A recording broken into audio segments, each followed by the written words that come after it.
LSU at Texas A&M, Mizzou at Alabama, Texas at Vandy. A sneaky, strong slate of SEC games this week. Time to get the squad together. You're talking ball with the SEC squad.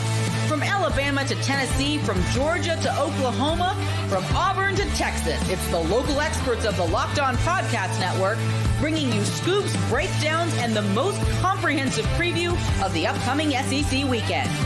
It's the SEC squad, and we have a seat for you. Hurt feelings and thin skin are prohibited.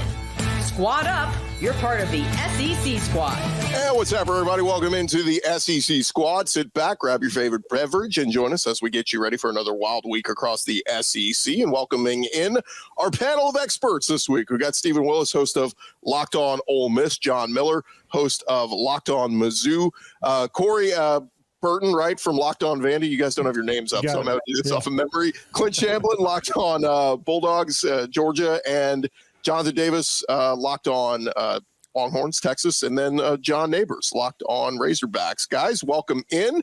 Let's do as we always do, and let's get this thing started with just make a prediction about your team this week. Stephen Willis, we'll start with you and the Ole Miss Rebels. For some reason, this Lane Kiffin offense has struggled the last couple of weeks. I think this is the week that it breaks out against a really good Brent Venables defense. I think they'll score too much for Oklahoma to keep up. John Miller, a prediction for Mizzou. You're going to be feeling pretty good about your squad going to a 2-loss Alabama, right? Well, I feel a lot better after a win, certainly. An incredible comeback by Brady Cook and the Tigers last week. My prediction is basically this. The Tigers don't even necessarily have to win this week, but they have to be competitive if they're going to be a part of the college football conversation, the playoff conversation moving forward, because if they get blown out again, I think it's all over, even if they win out and go 10-2. John, if you need to leave this show to go to the hospital and come back for the last segment, feel free if you got to do that. All right, we'll all feel good about you. Only if I get a pain shot, whatever the good stuff Brady Cook got, then I'm back. We'll get you some pills. Corey Burton of Locked On Vandy. Man, congratulations. Welcome to the top 25 for the first time in a decade. Yeah, it feels great, man. That's, obviously the story of the week as we welcome the Longhorns. It's going to be a really fun weekend in Nashville, hosting a lot of great recruits and, going to be competitive. Going to see how Texas holds up against the ball control, run the clock, drain the clock style of play, man. We're going to see they're going to get a heavy dose of Diego Pavia, so we'll looking forward to that. I saw that. My prediction? Yeah. Let's just go on a limb and say upset city. There you go. Right. Okay, there you go. We just need a prediction. Okay, doesn't have to be right. We just need one. Yeah. If anybody is interested in some pornography, you go look at Vanderbilt's third down rate this season and their conversion. They're north of 50%. Their red zone rate is unbelievable as well.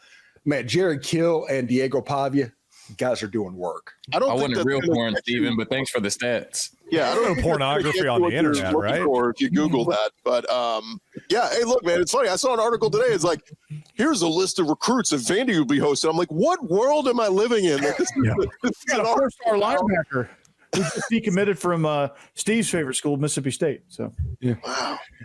Yeah, they got a 5-star on campus this week. It's crazy. It's a whole new world.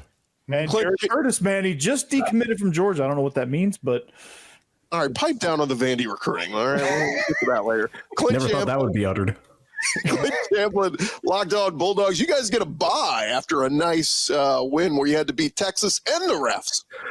We beat everybody on the planet, including all y'all who said we were going to get smoked, and I am here for it. Absolutely. This week, we get to go ahead and be tied for first in the SEC after this week. LSU A&M going to have a little tussle and see what comes of that. But I'm excited for that this week, sitting back and watching the lay of the land.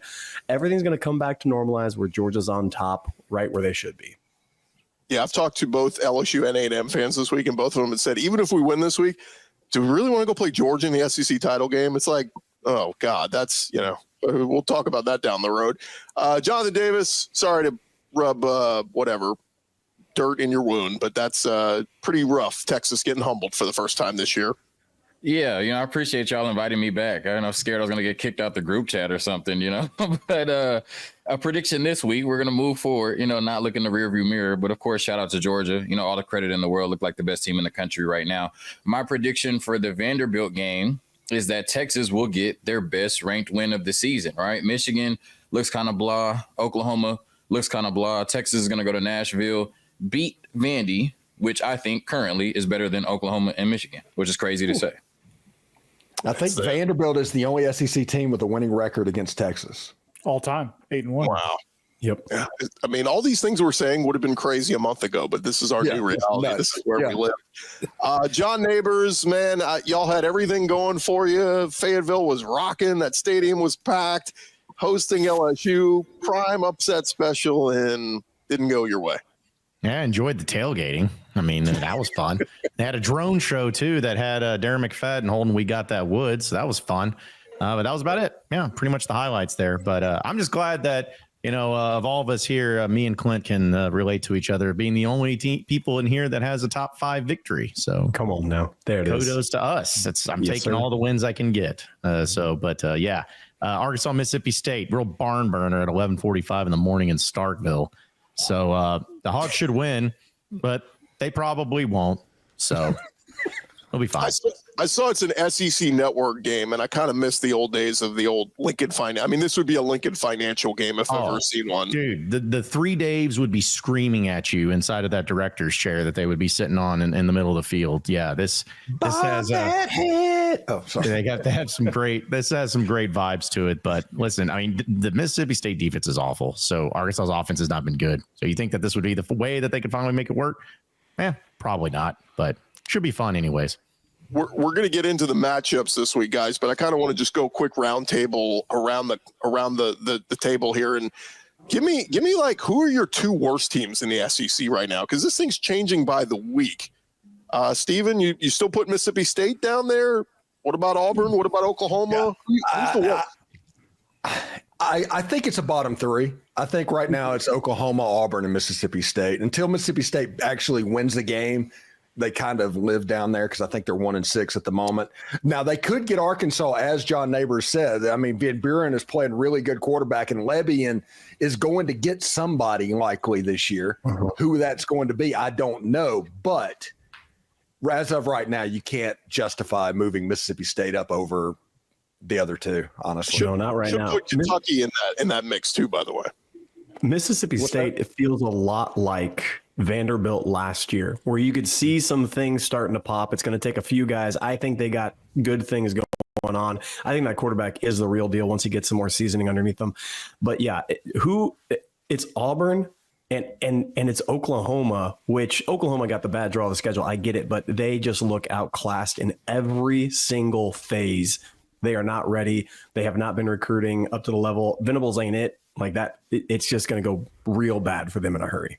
Yeah, I think when you look at it, at least you can say Mississippi State, even though, record what it is, we knew they're going to be bad coming into this year. It feels like they're on an upward trajectory, right? You have a quarterback for the next 3 years, Jeff Lebby. It feels like things are going to look a little bit better in Mississippi State. Oklahoma and Auburn are spiraling, right? So if we're talking about the bottom 2 in the SEC, it has to be Auburn and Oklahoma, because those 2 teams have nothing to look forward to. I mean, there's no light at the end of the tunnel. I don't see when they're going to get better or what will make them better. At least we can expect that Mississippi State each week, and they're playing, semi-decent football. I mean, they put up 31 points on Georgia, right? So, I mean, there's promising things happening in Starkville.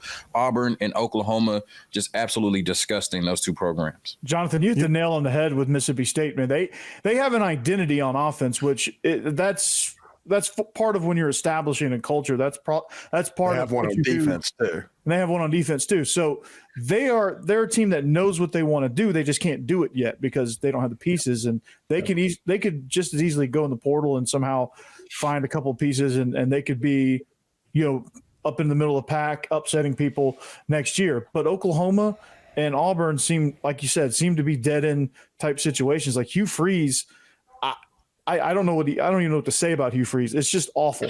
And then Oklahoma, oh God, it's pitiful.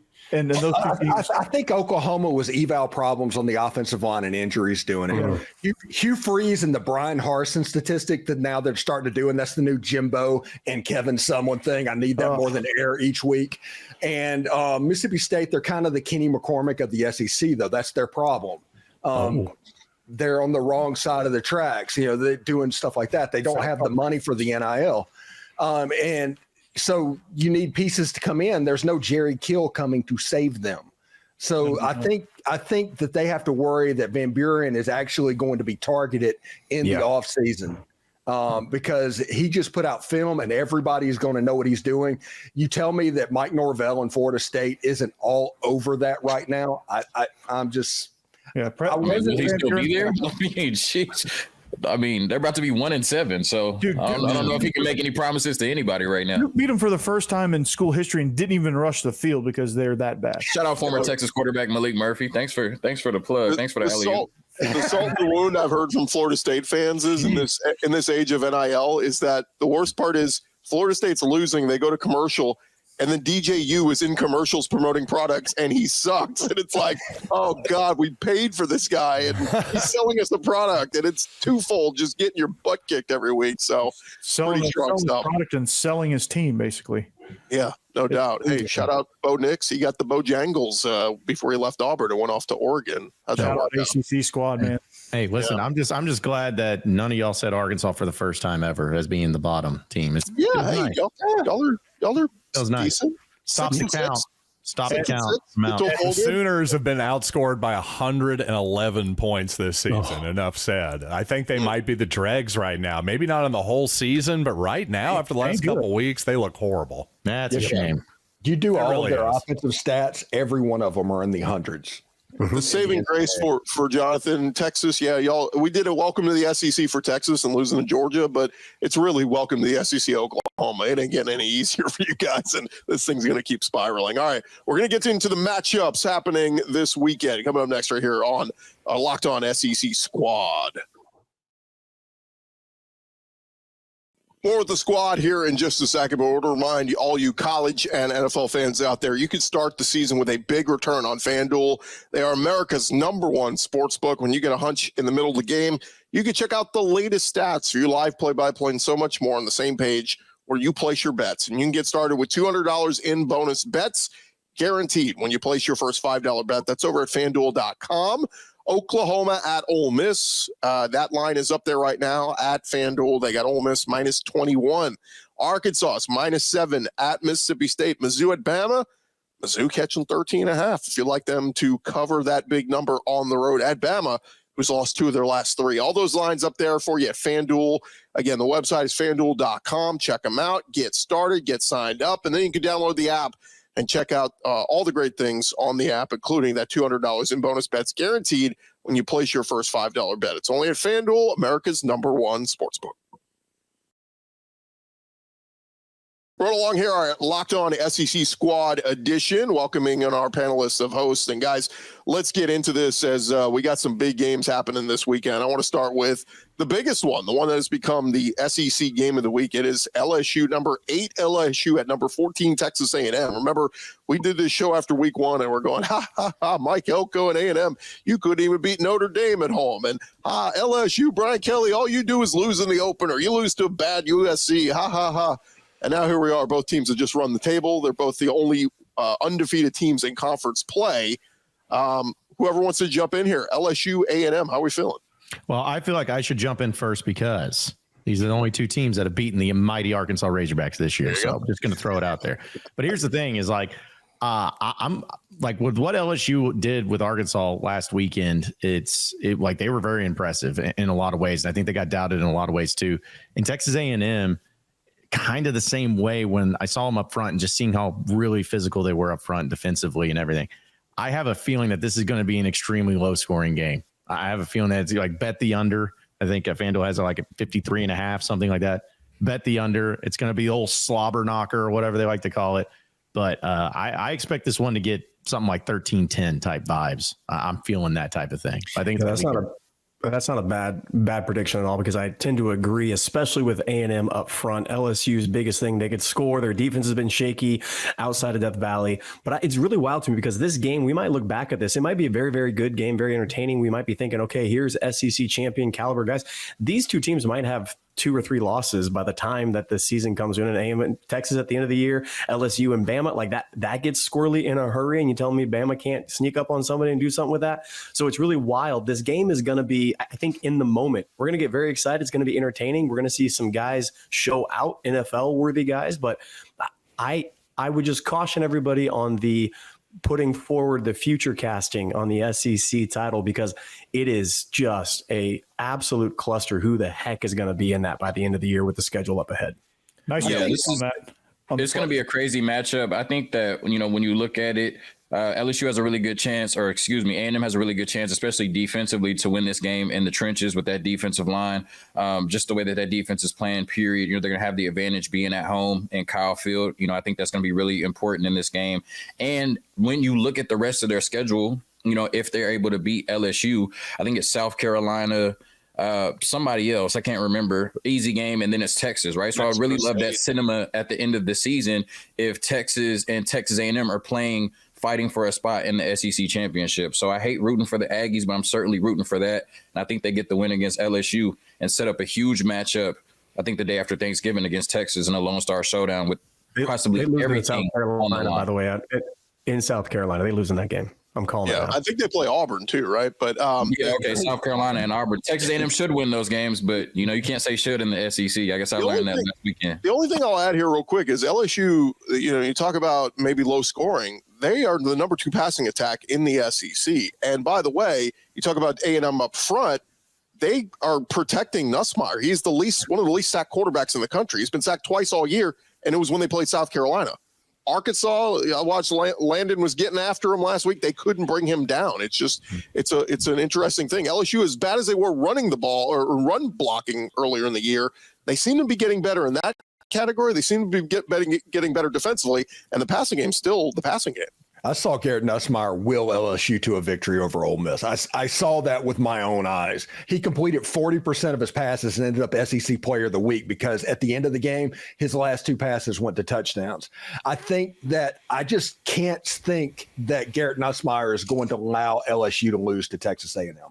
I just can't. A&M's good. I just don't see how Nussmeier just allows that to happen, because he is going to compete his butt off. Especially if he gets in a rhythm too. I mean, he can really he can dial it up, and they can score in bunches if they get in that rhythm. But for Texas A&M up front on that defensive line, it's going to come down to they have to get pressure. Not if they can. They have to get pressure. Yeah. They have to get Nussmeier off his spot. They have to hit him. They have to knock him down, and they have to force LSU to snap the ball over and over and over and over again. And that's going to be the key to that game is slow them down, slow their tempo down, and be able to kind of grind that game to a halt. And LSU has lost the last 2 in College Station, by the way. They've it might be 3 straight they lose. LSU's got to manage that road environment, especially there. They haven't done a good job, like you said, the last 2 years. So they got to be able to manage that road environment, which it's not an easy thing to do in this league. If you told me that Garrett Nussmeier was the quarterback from this class that became good in the NFL, I bought it. Because he made some NFL level throws. Hasn't this changed? I mean, 20 years ago, LSU couldn't throw it for 80 yards a game, and now we're talking about 2 Heisman winners in Joe Burrow and Jaden Daniels. And if Nussmeier wins this one, his name is going to be in the running for Heisman as the season goes along. So we'll see for the Heisman. Even I don't. No, I think Cam Moore's got that. But I know this isn't the ACC squad. You know what I'm saying? But LSU will go. I vote for Travis Hunter, for the record. LSU will go as far as Garrett Nussmeier will take them. Yep. Yeah. By the way, you talk about that rocking environment at Kyle Field. NCAA, the video game, they named it the number 1 toughest place to play. And then Texas fans threw bottles on the field, and then they overruled it and brought the ranking down. So I don't know how that happened.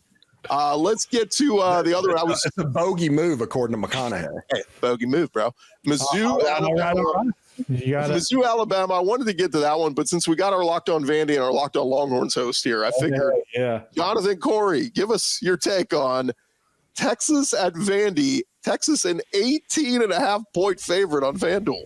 Jonathan, I got to ask you a question, okay? I know. The quarterback situation there, like, does he really believe in Ewers, or like, do you feel like there's an underlying thing with he wants to really get Arch Manning in there? Because I think that uncertainty could, rear its ugly head.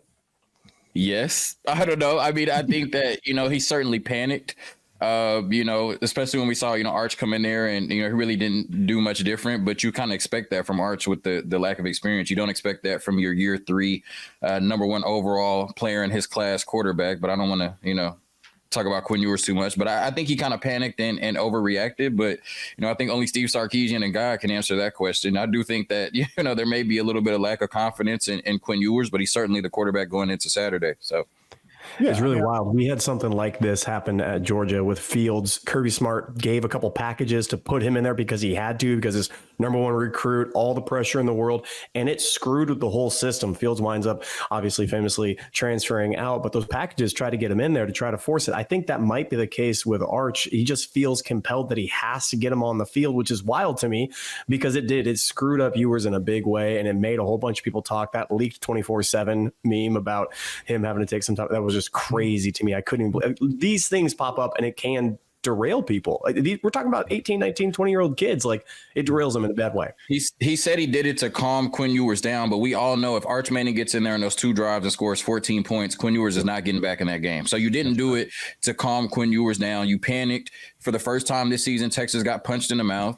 And that was Steve Sarkisian's reaction. And when Arch got in there and fumbled too, he was like, well, I'm damned whoever I put in there. So I might as well put Quinn back in there and then try to get him ready for the rest of the season. But when you talk about this Vanderbilt and Texas matchup, I think it's very interesting. The spread is interesting. Texas got punched in the mouth against Georgia. How do they come back and respond? How does Quinn Ewers look after having his worst game in almost 2 years? The offensive line, right? That just got, manhandled by Georgia. You talk about, I think it was 10 tackles for loss, 7 sacks, 4 turnovers. Just the offense did not look great at all. So how do you respond against this Vandy team? And then, you look at Diego Pavia, who's just a baller, right? He talked about how his favorite player is Johnny Manziel. And I hate to make the lazy comparison, but you're watching him and he's just a playmaker. He makes those type of plays, right? And he seems like he just wills everybody on this team. Because when you look at Vandy, there's not a bunch of players that scare you, but they just play out of their minds, right? Especially in the big games. And I feel like we're going to see that again on Saturday. So a crazy question that I wouldn't have thought coming into the season is who can win the quarterback matchup between Quinn Ewers and Diego Pavia? I think Texas really needs to come in this game, run the ball, set the tone, and keep Diego off the field. And Diego needs to keep Ewers off the field. So it's like that's the thing. It's going to be the who can control the ball the longest. That's Vandy's identity is we're going to be the most efficient team, and frustratingly for the other team, we're going to be the most efficient team on the field, and we're going to force you to play at our tempo. And that's what they did against Bama. That's what they did against Kentucky. And they tried to against Missouri at times. Missouri broke through with some explosive plays and ended up winning that game. But like that's their recipe. Hey, and Arch did have one of the most explosive plays in the game last week, a 21-yard He did have a 21-yard run, He said he wanted a spark. That was a spark, but didn't do much of anything else there. Quick show of hands. Raise your hand if you're taking the Longhorns to win at Vandy. To win or cover? To win. To win. To win. Okay, so we got just about everybody. Corey and Neighbors taking Vandy in the upset. Now raise your hand if you think Texas covers 18.5. Nobody? It's an insane line. Like, what are they thinking? Like, trying to get some action on Vanderbilt. You think you're going to win like 30-7 at Vanderbilt? Maybe they will. Maybe the Longhorns show up and they prove they're still one of the best teams in the country. Sure, but why are they questioning Vandy? Clark Lee's been awesome in defensive game planning so far. So it's crazy to think the fact that the winner of the SEC is likely to have 2 losses this year. Yeah. Is anyone on upset alert this week? Which of the matchups is sneaky good? We'll talk about that next here on the SEC Squad. Back to the squad in just a second, but want to remind you guys about our friends over at Prize Picks. Prize Picks is the best place to get real money sports action. With over 10 million members and billions of dollars in awarded winnings, Prize Picks has made daily fantasy sports accessible to all. You just pick more than or less than on at least 2 players for a shot to win up to 100 times your cash.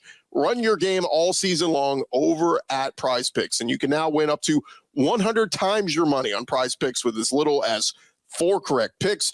Prize Picks, the best way to get action on sports in over 30 states, including California, Florida, Georgia, and Texas.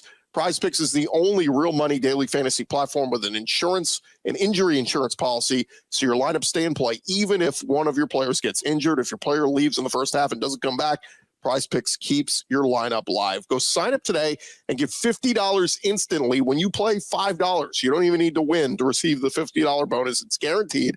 Prize Picks also offers weekly promotions that can lead to big payouts like Taco Tuesday. Each Tuesday, Prize Picks discounts select player projections up to 25% to provide even more value for your lineups. It's great and easy to do. Go download the app today. Use our code LOCKEDONCollege. Get $50 instantly after you play your first $5 lineup. Again, Locked On College is the code. Get $50 instantly after you play your first $5 lineup. And it is Prize Picks. Download the app today. Prize Picks. Go run your game. All right, guys, final segment here. Let's dive into some of the matchups happening this weekend and see who, if anybody, is on upset alert. Let's start with 2:30 Central on ABC. It is Mizzou at Alabama, and John Miller being host of Locked On Mizzou. What's Mizzou got to do here, man? I couldn't believe the spread is about a 2-touchdown underdog. Come on. Yeah, I was initially surprised as well. I think all season I've been kind of thinking, maybe 8, 9, 10, something like that. I think that probably reflects the fact that Brady Cook had a pretty serious ankle injury to the point where he was in the hospital, took a shot. Hey, great legend for homecoming going forward for Mizzou fans for years. You have to wonder this week about how he's going to look against this Alabama team. I've got to think if Missouri, which has had a bit of an up and down defense so far. I thought it was obviously a really good sign last week against Auburn. They really only gave up 1 offensive touchdown. Missouri's got to keep this a low scoring game. If it's going to be, a game in the upper 20s, 30s, I just don't think they have a chance to keep up with Alabama right now. Yeah, I think Jalen Milroe's been making a ton of mistakes, right? Missing throws all over the field. I mean, just throwing crazy interceptions, even some fumbles in there. The question is, can the Missouri defense force him into that, though? I think Alabama still wins, but, Jalen Milroe, it seems like week by week he's making crazier mistakes, and if he continues to do that, then Missouri certainly has a chance. I don't know how many injury questions are on this roster on both sides for the teams. It's crazy to me. There rumors Milroe is off because he's injured. He's been dealing with something. Defensive backfield for Alabama has a couple guys down. A couple guys have to step in. This whole tucking shirts in motif and carrying around the details. Alabama. It's crazy that we're here. And so with so much, oh my gosh, I can't believe they did that. What morons. With so much uncertainty, I would take the huge amount of points. I would actually take Mizzou on the points on this and put them on upset alert, because there are so many questions going around, and I like a close game on this. I think if Mizzou is smart and they do try to just do that screen game with Luther and they try to run well, I think they can keep it close. Yeah, Bama's lost Keon Sabb is, is going to be out for a couple of weeks. He was one of their better defenders there in the secondary, and that's Theo Weiss. You got to deal with multiple receivers there for Mizzou. Yeah, and Alabama is an explosive player bust offensively. If you can just keep Ryan Williams out of the end zone, there's nothing that Alabama can do to hurt you. That's very true. The problem Especially if they're going to target him 20 is they've times. given up quite a few explosive plays in the passing game, so that's the part that worries me there. But there's no doubt that you're correct. The Crimson Tide have been real prone to 3-and-outs, that kind of thing this year. I was just going to say, John Neighbors, are you disappointed this is the first year you guys don't get Bama and Bama's vulnerable? Arkansas might have gotten them this year. No, that's the way it goes. It's like literally the last time Arkansas beat Bama, it was the Bush administration, and you had Mitch Mustain versus John Parker Wilson, and in a quarterback match of Houston Nutt versus Mike Shula. So it's great how that. Thank you, Gordy. I appreciate that. That's really great. I love that stat. If I didn't remember the game, I would ask you which Bush administration, because it could have been HW. Ole Miss doesn't get Alabama or Auburn. How's that fair? Yeah. And Arkansas didn't get Alabama or Georgia. And that was supposed to be a good thing. But Texas didn't get Alabama, LSU, Tennessee, Missouri. They got all the bottom dwellers, and thought they were going to run through the conference. But After that ref debacle, clearly somebody wants to see Texas do well this year. Matthew McConaughey. Let's hit on some of the other games real quick. John, since we were already talking with you, John Neighbors, give me a quick thought. Arkansas, Mississippi State. Arkansas about a 6.5-point road favorite on FanDuel. Listen, this is the time where the Arkansas offense, like it's crazy. They're 4th in total offense in the SEC, but they are 11th in scoring offense. They are dead last in red zone offense in the SEC. They do the production, but they can't put it in. And it kind of reminds me in baseball where it's like you get runners in scoring position, but you can't bring them home. That's been a problem. And that's what's really plagued Arkansas. But when you're going up against Mississippi State, I think that they've improved as the year has gone on, but their defense is still dead last in every major statistical category. So Bobby Petrino and Taylor Green, if y'all can't do it this game, you ain't going to do it again. Like this is the time where your offense has to gain that confidence. Jaquindon Jackson's not going to play in this game, and that's big. But I think Braylon Russell, right? Load up on Braylon? Yeah, load up on the freshman. And as Sam Pittman said, he's a load now. So, but yeah, he's somebody that I think Arkansas is going to rely on. But I honestly think Arkansas, they should win this game, but it's going to be stupid, and it's going to come down to like a final field goal or something like that. It's definitely going to be stupid. I think this game has a chance to be Ole Miss Arkansas drunk. It could be a ping pong match going up and down the field. Yeah, no, I mean, whatever is the stupidest scenario possible, it's going to happen. Like I'm just fully expecting it, and it's going to be fine because why not get little day drunk at 11:45 in the morning? If you're a Razorback fan.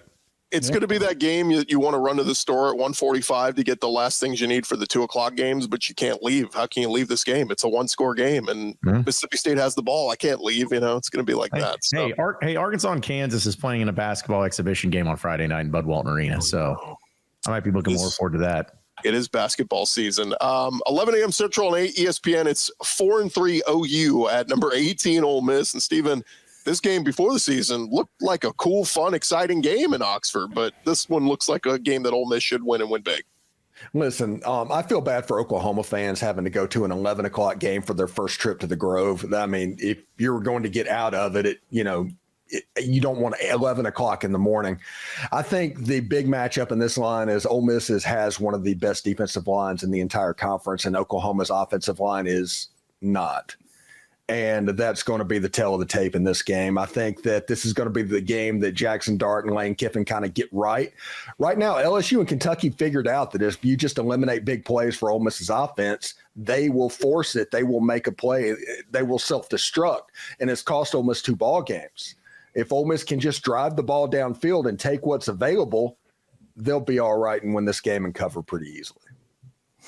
I mean, they're sitting with FanDuel's got about a 3-touchdown favorite Ole Miss. So Rebels I think Ole Miss covers that line as well, by the way. I'm with Steven on that. I think -20, it seems like a massive number because of the respect you feel like you should give the Sooners. I just think that you can't make that line high enough. I think Ole Miss is ready to make a statement this week. Get back to what we used to. Last one before we get out of here, guys. It is the battle of let me make sure I have my rankings here right. It is the 25th highest paid coach in the country going up against the 9th highest paid coach in the country as 2-5 Auburn travels to 3-4 Kentucky. My God. And Kentucky's a favorite. They're 2.5-point favorite. How bad is Kentucky? And they're still a 2.5-point home favorite against Auburn. Hugh Freeze has to win this game to have the same record that Brian Harsin had when he got fired. Wow. Yeah, no analysis. Just give me Kentucky because it's Auburn. And I just said they're one of the worst teams in the SEC, one of the worst too. So, yeah, give me Kentucky, man. If you're looking for matchups, Kentucky actually has a feisty defense. At times they can show up against the run in particular. And Auburn, Thorne back there trying to run for his life all day long. And if actually Hughes has a couple of brain cells to rub together, you realize you have the best running back in the SEC. You run him 35 times. He hasn't figured that out yet, and he won't because his hubris is so massive. His ego is so massive. He can't figure it out. I think Kentucky covers this and covers it easily. I think Auburn's in a tailspin, and they can't keep it up. Give me Kentucky in that defense. That offense doesn't have to do much because there's no discipline on the defensive side because Hugh don't care about defense at all. Yeah, I thought Jalen Milroe was the best running back in the SEC. He might be. That's a good point. That's a good point. At least I've seen the good version of Kentucky. I don't know what the good version of Auburn looks like so far. Hey, well, ask Hugh Freeze, because he said that, if he would have played Arkansas 9 more times, they would have won 9 of them. So great. Congratulations. There you go. Well, the good version of Kentucky might have been when Hank Brown was starting that one game. I don't know. Maybe that was them. But by the way, Clint, your stout Kentucky defense, Jaden Baugh, freshman, had 5 touchdowns against them last week in Florida. So it's Florida's feisty. figuring it out. Florida is trying to, and Billy Napier is trying to save his job, which, by the way, I am here for. I will give that collective all day long. Keep Napier in Florida for as long as you can. I am here for it. But that's what I mean. They're feisty. They're not consistent. It's kind of like what we talked about Arkansas in the red zone. You get there, you're efficient all the way up the field, and then you can't put it in when it counts. I think Kentucky has that same mentality. When they want to get up for performance, man, it goes. But without it, man, they're lackluster. I think for this being at home, it does change things for them with that feistiness. This feels like a 4-interception game for Thorne. It feels like this is a game that Mark Stoops kind of gets him. you said that and nobody even blinked. We're all like, I mean, that sounds about right. Probably, yeah. Not even crazy to imagine because Mark Stoops can do defense. The offense he struggles with, I don't think he realizes Barryon Brown is one of the fastest players in the league. But he has no idea. Dane Key, great wide receiver. There's no reason with the weapons they have to be this bad at offense. Real quick, guys, on the way out. Kid was a huge weapon at North Texas last year. They hardly use him. On the way out, guys, anybody feel really good about an upset this weekend? You calling your shot? Just Sam in general? State is going to upset FIU right now as we record. Oh, in the SEC. Come on. Vanderbilt's beating Texas. If Vanderbilt beats Texas, that's the sign of the end of the world. That's in Revelations. I'm almost certain of it. Well, I feel weirdly, I can't pick it. I kind of like Vandy too. Why do I think that's possible? Yeah. I don't know. Maybe I've lost my mind. Because it'd be funny. That's why it's possible. Because it'd be hilarious. It would be hilarious. Texas and Alabama in the same year. It's like, I want to wish it into existence. Every time I want to bet on something, I bet on chaos, and that would be chaos. So I am here for it. Absolutely. I think that game is a lot closer, and it's going to be a coin flip in the fourth quarter. I don't hate that at all. That would be the best SEC shorts ever Sunday.